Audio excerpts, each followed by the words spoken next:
अस्सलाम वालेकुम। आप देख रहे हैं पाक सीन 24 न्यूज़। मैं हूं आपकी होस्ट शुमाइला खान। लाड़काना से रिपोर्ट कर रहे हैं मोहम्मद उस्मान चांडियो। लाड़काना शहर में डाकुओं का राज।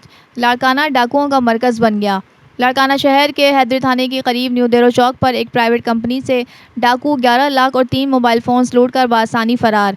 कंपनी के मैनेजर तनवीर मुगीरी और इंचार्ज तनवीर अहमद लगारी ने पाक सीन 24 न्यूज़ से बात करते हुए कहा कि 3 मोटरसाइकिल सवारों ने हथियारों समेत पूरे स्टाफ को यरगमाल बनाकर 11 लाख कैश और 3 मोबाइल फ़ोन्स लूट लिए और बासानी फ़रार हो गए।